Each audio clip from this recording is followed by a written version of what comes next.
will. But the more we ignore the laws of morality, the more we ignore natural law, the more free will gets suffocated. And the more of a total exercise of free will, in many cases painfully, it is going to take to get us out of that situation. And that's where we find ourselves at now. Suffocated by ignorance. In a condition of slavery that we are going to have to use all of our free will strength to dig ourselves out of this mess that we've put ourselves in. But you know what? That's the good news of the whole thing. Because if we put ourselves into this through free will, we can get ourselves out of it through free will. It's just going to have to be done through monumental efforts compared to where we're at right now. And it's going to take tremendous courage, the likes of which this planet has never seen. But we can look to examples for inspiration, and the examples for inspiration and courage that I look to are the people who founded America. Because they were tough people. They were no-nonsense people. And they were people who stood and fought if they had to. And that spirit is sadly being crushed in America today. The total emasculation of the American male is everywhere in this culture. I see it every single day walking out of my house. There's hardly any real men left because they haven't been raised. They haven't been taught the difference between right and wrong. They haven't been taught to resist tyranny. They haven't been taught to hate coercion and to hate violence and to hate slavery and to stand up against those forces. No, they've been taught to lay down, accept, do what you have to get by, to make money, to be liked. Think that's what a real man is? That's what a piece of garbage does, who doesn't care about right or wrong. That's what a piece of garbage does whose God is money and who has no respect for the force of creation at all. Has no view of history.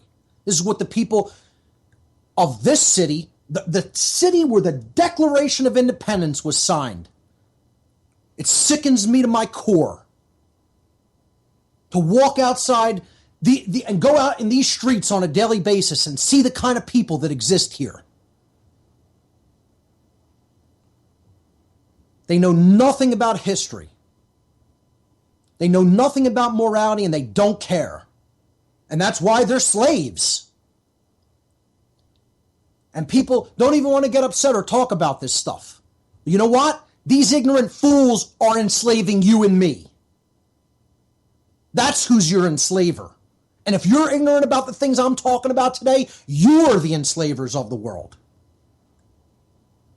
Because of your ignorance. People don't understand what real enlightenment is. They have this religious view or this new age view of enlightenment that has nothing to do with what real spirituality or enlightenment is at all. Not even a little bit. And it sounds foreign and strange to them when somebody comes out in plain language and explains how the real laws of nature work, what real spirituality is, what real enlightenment is. Because their mind's been so contorted and twisted with nonsense through religion and the New Age. It's all stuff to get you to lay down, folks.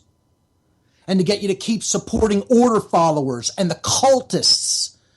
The dark occultists that run the order-following cult. To get you to lay down and submit to it and say, oh, it's a great thing. They're protecting us. No, they're controlling and enslaving you.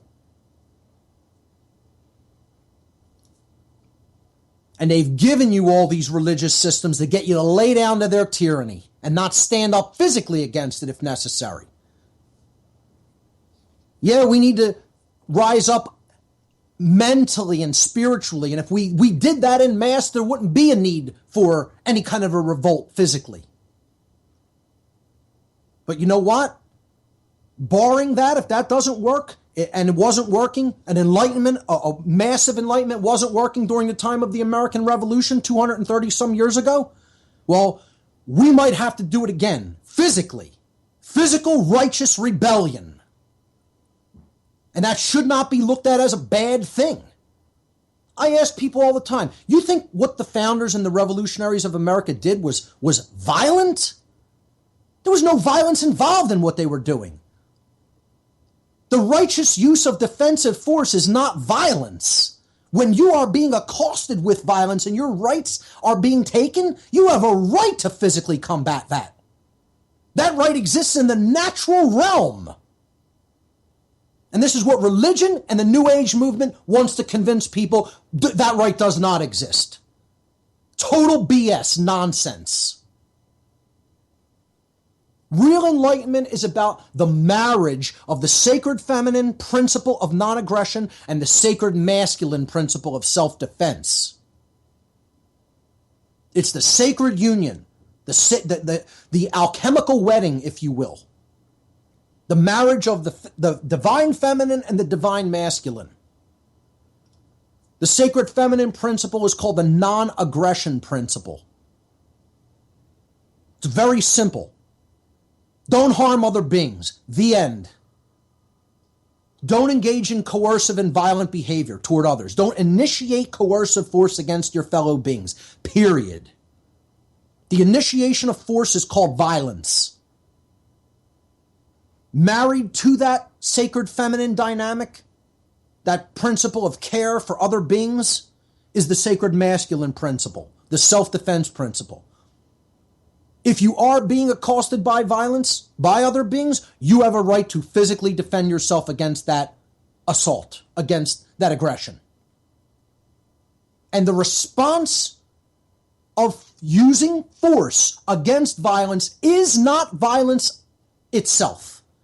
This is another thing that society wants to erroneously, falsely teach people. That if you respond to violence with physical force, that's also violence. Wrong. Incorrect. Untrue. See, the eggheads think that way. The people who think you're going to just reason with the psychopath. You're going to use your words. And hey, folks, don't get me wrong. I think words should be completely used at first. You know? I think we should try to appeal to reason at all times and places. And I think we should try to wake as many people who have the capacity for true morality up with words, with reason, with understanding, with wisdom. But if they refuse that and that process fails, you cannot wait forever to physically rebel against tyranny. At some point, you have to make that decision. And this needs to be discussed. This needs to be talked about. This cannot be taken off the table because the New Age movement and nonsense religion wants that option taken off the table for free people. What kind of God would want you to continue to take tyranny forever? Please, give me a break.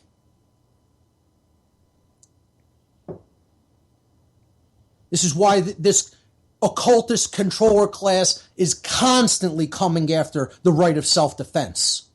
It's why they're constantly attacking the Second Amendment. Because they want you to lay down.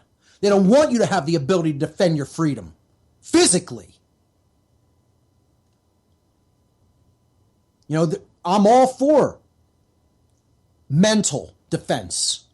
Putting up the barriers to mind control, the filters, that you have to filter information that is coming in, that you're taking in, to weed out the inconsistencies and get down to the truth. You need to be spiritually shielded, standing in the truth firmly, with courage. You want to know what the universe rewards more than anything else? True courage. Standing up to tyrannical forces. knowing that you're in the truth, knowing that you're in the right, the universe will come to your aid like nothing else. But you could defend yourself mentally, emotionally, and spiritually all you want. There are still psychopaths operating in this world, and they still have minions who are going to carry out their orders faithfully. Whether they believe they're doing the right thing erroneously, or whether they're just psychopaths themselves and are just following the higher level ones. If you don't think at some point you may have to physically do something about this, you're also a naive child. What the founders and the revolutionaries of America did for this country and the world should not be lost, because a great experiment was started here and conducted here. And unfortunately, it looks like, it all went bad. I mean, people think that what they did was not an act of love and that it was violence. No, I beg to differ. It wasn't violence. It was defense. And it was an act of higher consciousness. And that's what people have to understand. They have to get out of this total religious nonsense notion of no action, this total new age BS notion of we're going to just meditate our way to enlightenment and freedom. The world does not work that way, people.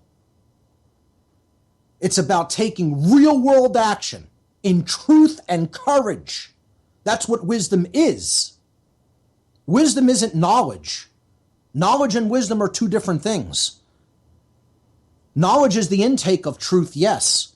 And then you process it to understand it and understand what it means and how it works. But then you have to act upon it. That's what wisdom is. Wisdom is right action, especially in the face of tyranny. So we have to understand how the sacred masculine principle of self-defense is one of the two pillars of true enlightenment. And we have to defend that. It needs to be defended because that sacred masculine dynamic is completely under attack in this world. I mean, the kind of so-called men that are coming up in society are a disgrace. A disgrace. And you should hear the anger in my voice over that. They want to destroy real masculinity. Real masculinity is standing up to tyrants because you're a defender of truth. You're a defender of right. You're a defender of real beauty. The kind of so-called men, males, I don't even want to call them men. They may be of the male gender, but they're no men. That are so-called, quote-unquote, raised in today's society, because they're not raised either to any level of higher consciousness. I mean, they would lay down like a wet rag at the first sign of trouble. I mean, half the time when I'm out in society in this city, I just look at the so-called men that are around, and I just think to myself, I mean, if martial law went hot in this country and we actually had to defend ourselves physically, would I trust any one of these people with my back with a rifle? And the answer is, God help us. Certainly not in the cities. I know the dynamic is a little different outside of metropolitan areas, but I'll tell you what, the situation is dire within them. And I know there are at least people listening on this network that can hear the truth in that and understand what I'm talking about.